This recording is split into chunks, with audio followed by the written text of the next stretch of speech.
Titulares en NTN24. Para estar informados, estas son 5 noticias que usted debería saber a esta hora.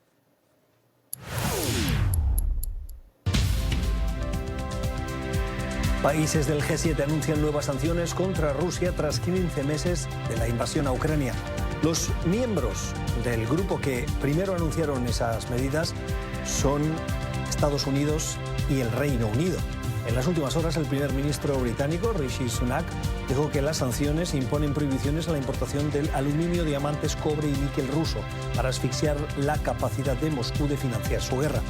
El comercio de diamantes ruso está valorado entre 4.000 y 5.000 millones de dólares anuales. Su parte de la cumbre de Hiroshima del G7, que se lleva a cabo en Japón, donde se reúnen los miembros, se espera que en esa cumbre Washington anuncie oficialmente que impondrá a otros 70 rusos y entidades extranjeras en la lista negra comercial. Además, se aplicarán otras 300 sanciones contra objetivos diversos y varias personas, organizaciones, bancos y aviones en Europa, Oriente Medio y Asia. Mientras esto avanza en Japón, el presidente de Ucrania asiste a la cumbre de la Liga Árabe. Se trata de su primera visita a Oriente Medio desde que comenzó la invasión rusa. Volodymyr Zelensky llega a Jeddah como invitado de honor de Arabia Saudí, el país anfitrión, donde se espera que en las próximas horas pronuncie un discurso ante los presidentes y monarcas de esa región.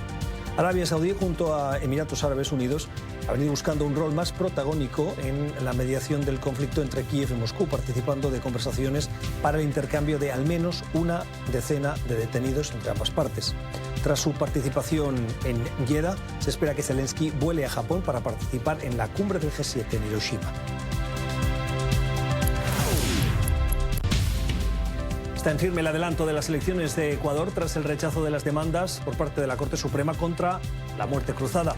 En las últimas horas, esa alta magistratura no dio viabilidad a la querella impuesta por congresistas de oposición que buscaban anular la aplicación del artículo 148 de la Constitución, que permitió al presidente Guillermo Lasso utilizar el recurso de muerte cruzada para disolver la Asamblea Nacional y gobernar por decreto de emergencia económica mientras se convocan nuevas elecciones presidenciales y legislativas. La Corte resolvió por unanimidad no tener competencias para la verificación y motivación de la causal de grave crisis política y conmoción interna invocada por el mandatario como la razón para la activación de esa muerte cruzada. Ahora las elecciones se deben llevar a cabo en un plazo de 3 meses. La autoridad electoral adelantó en las últimas horas que la fecha probable es el 20 de agosto para la primera vuelta.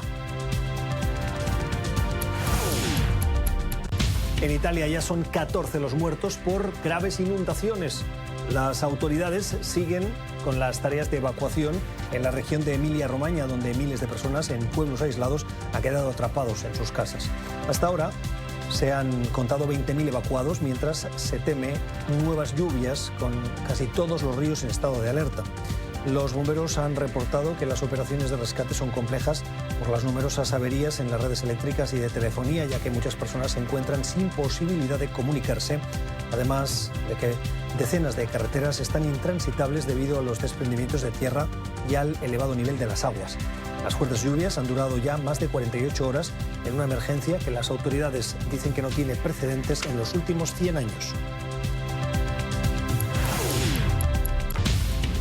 Y en México, el presidente López Obrador desafía un fallo de la Corte Suprema sobre el megaproyecto de infraestructura que forma parte esencial de su programa de gobierno. En las últimas horas, el mandatario publicó una orden en el Diario Oficial de la Federación, donde se publican los decretos del Estado, en el que vuelve a calificar sus obras públicas como asunto de seguridad nacional. Esto, a pesar de que el Supremo dejó claro que el gobierno federal no puede simplemente decretar que los trenes turísticos, como el Tren Maya, que impulsa AMLO, u otros proyectos, son asuntos de seguridad nacional, debido a que eso viola el derecho del público a la información sobre tales infraestructuras. El fallo es el último de una serie de reveses para López Obrador, que, según los analistas, ha tratado de ampliar los poderes discrecionales de la presidencia. De momento, no está claro si la determinación judicial solo afecta el derecho del público a acceder a la información sobre el gasto, costo y otros datos de este tipo de proyectos, o si también deroga el procedimiento acelerado de concesión de permisos. Titulares en NTN24. Ya volvemos aquí, el Club de Prensa.